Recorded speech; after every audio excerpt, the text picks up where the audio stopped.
What's my name, fool? Say my name. Welcome to my dojo. This is Kung Fu Pizza Party, and I'm your host, Brandon Knight. And today, in honor of the passing of one of the greatest boxers of all time, I am here to review Big George Foreman, starring Khris Davis.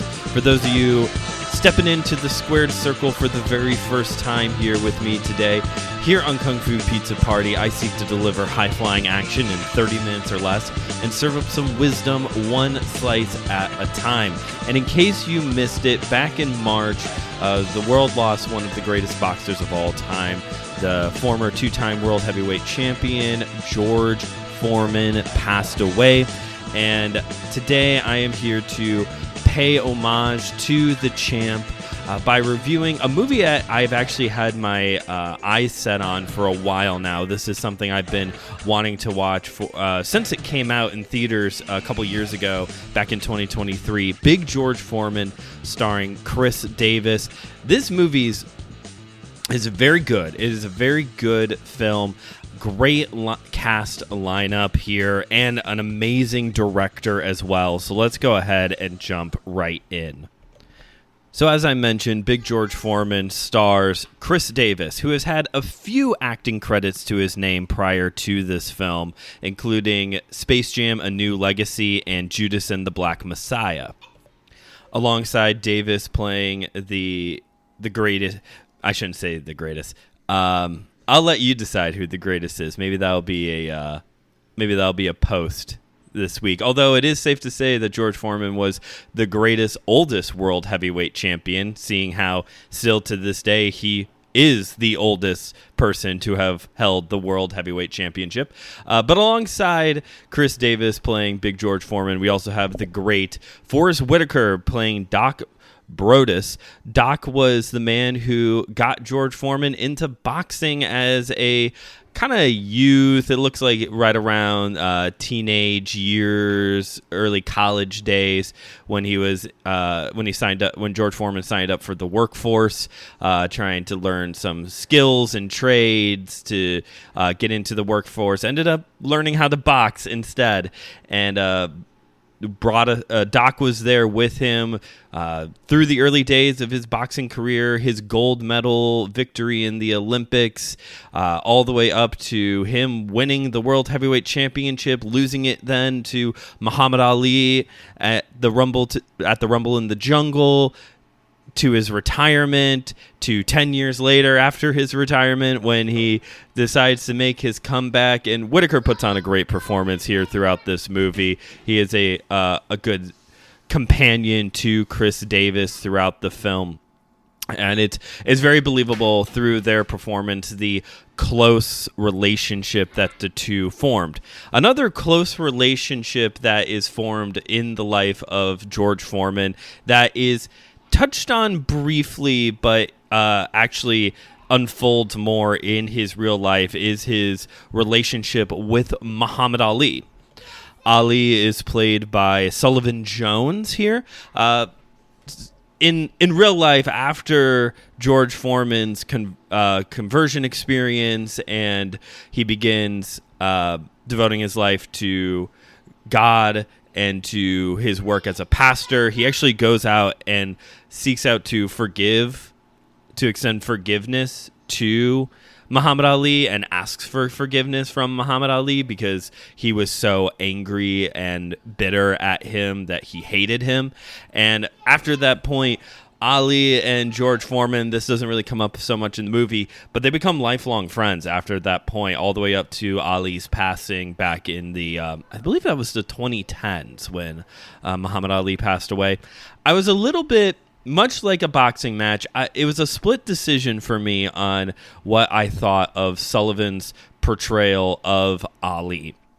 One thing that I really enjoyed about this movie is that and during the end credit scroll, right before the really long, just here's some words on the screen, but during the initial beginning of the credits, they show pictures from George Foreman's real life, real career alongside stills from the movie where they went out of their way to recreate some of these shots. It was really cool. It was kind of like in like comic book movies where you can like pick out very specific like panel shots that they're doing in the movie. And so it was at that point that I realized that, okay, Sullivan does look like Muhammad Ali, especially there in the 70s. There was just something a little bit off about his portrayal. I don't know. But at the same time, the list of people who have portrayed Muhammad Ali in movies is pretty stacked, because that list also includes names like Will Smith and Muhammad Ali, which is probably the most Muhammad Ali thing that you could do, portray yourself in your own movie. A few other names I want to highlight here, playing smaller roles in the films, but still, especially for this next person, still a significant individual that I want to highlight. Lawrence Gillard Jr. plays Archie Moore. Archie Moore joins George Foreman's crew after his gold medal victory, and he's starting to make his run for the World Heavyweight Championship against Joe Frazier. Archie Moore, for those of you who don't know, a.k.a. the Mongoose. For those of you who don't know, the Mongoose, Archie Moore, a.k.a. the old Mongoose, Archie Moore. He was the longest reigning world light heavyweight champion and had one of the longest active professional boxing careers, spanning from 1935 to 1963. George Foreman does end up becoming the oldest boxing world heavyweight champion, but there is a 10-year interruption between his initial retirement and then his comeback. But Archie Moore is, though in the movie, Archie Moore is the Mongoose. I just love saying that. I'm sorry. The Mongoose is a very significant player in the career of George Foreman in real life. In the movie, it's a very small role that Lawrence Gillard Jr. plays in this movie, but he is somebody worth noting, both for the life of George Foreman and also just because he's a legendary boxer. One last name I wanted to highlight here. During George Foreman's comeback, this is one quick scene, but I have to mention it. During George Foreman's comeback, and he's starting to get hot, he goes like 18-0 early on during his comeback. He makes an appearance on the Johnny Carson show, which is when he starts talking about how he's going to start pivoting away from, a lot of people are making fun of him for his weight, the weight he has put on, and also for the kinds of fighters he was taking on. And he was just kind of there to like address the fact and poke fun at himself. And playing Johnny Carson is Tom Virtue. Yes, the dad from Even Stevens is Johnny Carson in this movie, and I freaking loved it. Now, those are some of the players here in Big George Foreman, but I would be remiss not to bring up the director of this film, George Tillman Jr. Tillman Jr., along with directing Big George Foreman, is also known for having directed the films Soul Food, Men of Honor, Notorious, The Hate U Give. He was the producer on all of the Barbershop movies. He was the executive producer on the Barbershop television series, and he also directed an episode of Luke Cage and This Is Us. So talk about a guy who's made some very impactful films, telling great stories, telling important stories through the perspective of the African-American culture. And so talk about a guy who was definitely the best case scenario, the best candidate to tell this story as well. Now, if you're like me, a child of the 90s, who your memories of George Foreman include the jovial Pastor George Foreman selling his lean, mean, fat grilling machines on television, you're in for whiplash, because that wasn't always George Foreman. I didn't know that until I started this movie. George Foreman was actually a very angry, bitter, self-centered man prior to his conversion. I know. I was so like, oh gosh, this is a completely different individual during the early days of his life. And as a white man trying to learn and grow, I took this as an opportunity to sit back and really take in this depiction of African American anger. This is something that I guess, without being offensive, I do not understand. This is an area that I am learning and growing in. I've read a really helpful book, Reading While Black, that talked about, there was a whole chapter devoted to this, and it has helped me just continue to learn about this aspect of the African American experience. And so just kind of seeing at this very early days, like seriously, from childhood through to his to his 20s when he's world heavyweight champion, George Foreman is just an angry man. And although the movie doesn't really depict too much by way of any racism that plays into this anger, I imagine there has to be something there. A lot of this comes down to, in his childhood, his anger over how he was treated for being poor. He grew up in a poor family.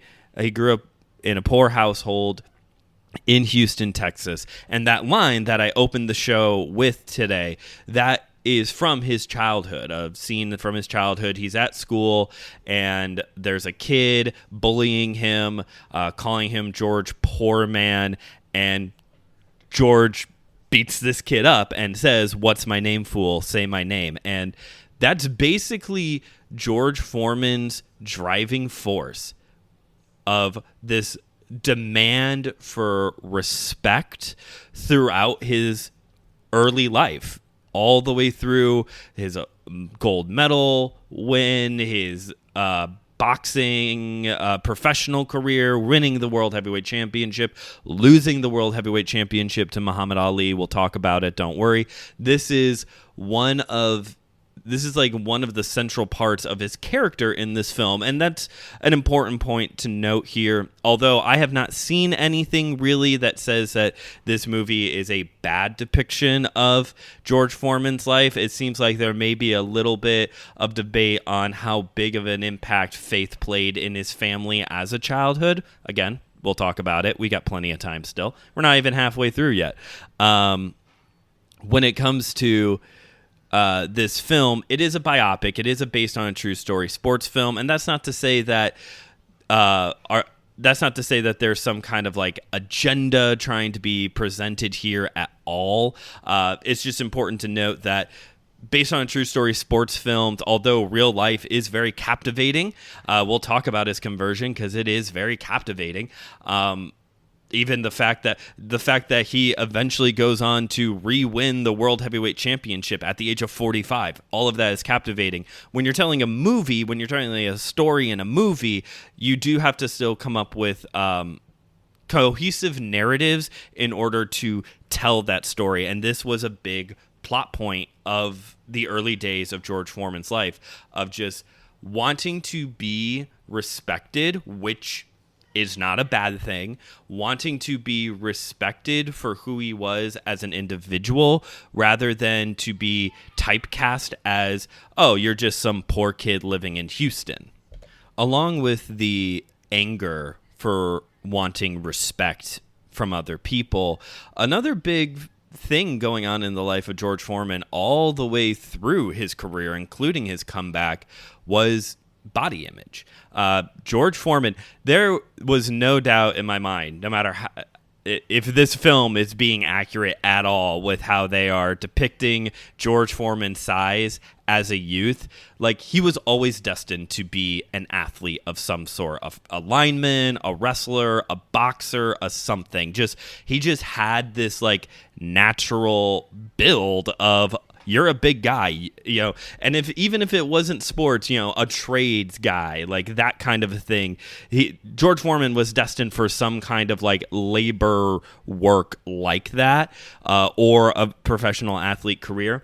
But it does seem to be something that he is always sensitive about. When he makes his comeback at the end of his not at the end of his life, when he makes his comeback in the late 80s through the 90s, 10 years off from boxing, he gets back together with Doc, and Doc tells him he needs to cut down from 319 to 265 in order to make this like a legitimate, okay, we're going to make a real run for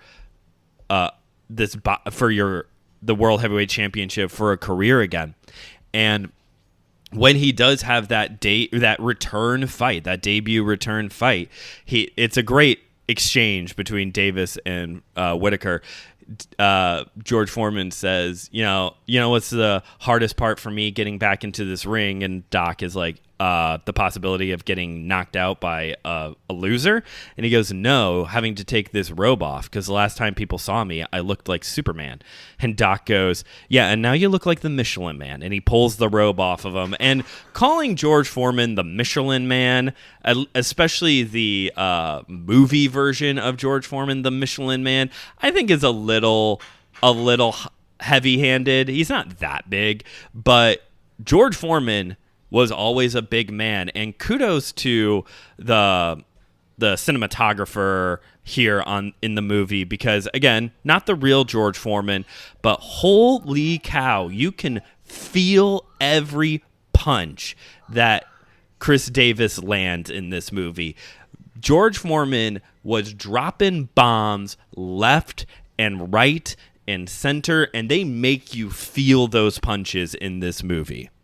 So famously, George Foreman eventually loses the World Heavyweight Championship to Muhammad Ali at the Rumble in the Jungle after Ali rope-a-dopes him for the majority of the match, causing George Foreman to gas himself out, and then Ali hits him with a 1-2 combo that George Foreman said was the hardest punch he ever took in his life.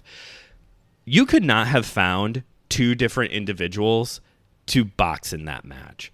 Ali was, of course, this fast-talking, smooth, good-looking. They're both good-looking. I shouldn't slant that against George Foreman, but just like at one point in time, Ali was almost a pretty boy. Maybe I'm off base saying that, but like, and even though he was a heavyweight boxer, like, Ali was smart. He had heavy hands, don't get me wrong, but he was smart. He was crafty. He, of course, float like a butterfly and sting like a bee. Like, he was light on his feet for a heavyweight. George Foreman, on the other hand, was big. He was, footwork was a big part that comes up in this movie. George Foreman trying to learn how to move. And like, George Foreman doesn't really, at least in the movie, respond very much to Ali's, cutting up. He just kind of like is very stern and very quiet around Ali, and of course was just like this nothing but heavy-handed puncher. So you could not have found two different men to face off against each other in that match.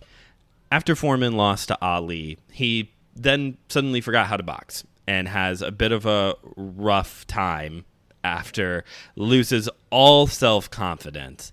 And eventually, after one of his losses, what ended up being his final loss during his first run, he has what basically looks like a panic attack in the locker room after the fight, goes to the showers, turns them on, and declares, "Hallelujah, I've been born again." You see, after Ali beats Foreman for the title, George Foreman's family also has a medical emergency. I can't remember if it's his sister or sister-in-law is in labor, gonna give birth to her child, and there is a complication, and the baby might not make it. And the doctors have exhausted everything they know how to do. So the family is now just going to go pray. There's really nothing else to do now other than leave it into the hands of God. And Foreman cannot stand that idea. But it ends up becoming this really great scene of Foreman just praying, saying, hey, how are you a good God? Those are the kinds of questions that are good to ask and are very common during a medical emergency. How are you a good God if this kind of a thing could happen, is happening? I think a lot of times in our world right now with everything that's going on, like that is also a good question to ask. Don't be embarrassed to ask that kind of question of how are you a good God when all of these atrocities, all of this pain and suffering is happening. And trust me, fun fact, I'm a Christian. And so trust me, anybody who can offer a quick fix solution to those kinds of questions, don't spend too much time with them, or at least with their answers, because there are no quick fix solutions for these kinds of questions. Props to Tillman. Again, as a Christian who has watched his fair share, unfortunately, of Christian movies, and they just get so cheesy. They just get so cheesy. Tillman handles the doubt, the anger, the conversion, the pastoring, the temptation, all of it in George Foreman's life so well. Does not shy away from this, because this is a big part of Foreman's life after all. He does not shy away from it, does not poke fun at it, treats it very respectfully. I don't know what Tillman's faith is. I don't know. I don't know what his faith is, but just to kind of see it portrayed so well was just refreshing, and I appreciated it without it having to become cheesy. Foreman retires, becomes a pastor, and opens a youth center in Houston, Texas as well. But after his financial guy, who should not have been handling anybody's finances, loses all of George Foreman's money on bad stock investments and maybe some implied alcoholism, George Foreman begins selling off all of his memorabilia. He begins doing ad sponsorship stuff, and eventually, yes, that's how we get the George Foreman grill, and ultimately has to go back into boxing, at first just to pay the bills, to keep the church, the youth center, and a house over his head, because him and his second wife has now started a family together. And but eventually, after his loss to Evander Holyfield for the World Heavyweight Championship, even though everything was financially secured by that point, and his wife, who really didn't want him to get back into boxing, because not so much for safety reasons, but more so because she wasn't sure if George could box without the rage. That was also something that Doc was concerned about as well. George Foreman had confidence in himself that he could do it his way as this new man, especially after passing this test of, eventually he does get face to face with the guy, his lifelong friend who lost all of his money, and it is believable that he is going to unalive him, and he doesn't. He's very angry, but he doesn't give in to the rage. But also his wife had a vision from God that George Foreman was going to win the World Heavyweight Championship again. So with the vision in mind and having caught the bug for boxing again, George Foreman sticks back with it and eventually does win the World Heavyweight Championship. The unified, I think it was IBF, WB, and one other. I can't remember it's 3 of the titles, because boxing is weird and you can win 7 titles. Sorry, all you very determined boxing fans out there, but it is a little interesting that sometimes you can have one fight and win 4 belts off of the back end of it. So all of that is to say, the life of George Foreman is a very was a very interesting story. Just a man controlled by rage with a desire for respect, and came to the end of himself, found God, became a pastor, and legitimately continued to live his life as a man following Jesus, even through his return to boxing. And just, it's one of those things where it sounds cliche, but there will not be another guy like George Foreman. And his story is inspiring. And just at this point, I just want to make clear, grief takes a long time to process. And even though he passed away back in March, just continue to be in prayer and for the family. Processing grief can take a long time, especially when you're losing a husband, a father. And so just grace and peace to the family as they continue to process this loss. As for the movie itself, yes, I would watch it again. And I think for the right price, I would pick it up. Like I said, I'm a sucker for based on a true story sports films. I'm at that age where I grew up with all of those when Disney was obsessed with making those movies. Remember the Titans, the Glory Road, The Greatest Game Ever Played, Miracle, The Rookie. Like, I was watching all of those movies because I was the age for those movies. So yeah, just kind of a sucker for a good based on a true story sports film. I'm sure we'll talk about Cinderella Man at some point. But yeah, definitely check this movie out. Caught it on Hulu, so if you've got Hulu or one of those bundles that gets you Hulu alongside other streaming platforms, you can easily watch it. But I got to bring this episode to a close. So thank you all for listening. If you haven't yet already, please rate and review this show wherever you're listening to it, and pass this episode along to a friend. Make sure you follow the show on Instagram at KungFuPizzaPrty and on Letterboxd, KungFuPizzaPrty, where you can get a review of the movie before the episode comes out. And check out my YouTube channel, Studio 219, a place for faith and pop culture.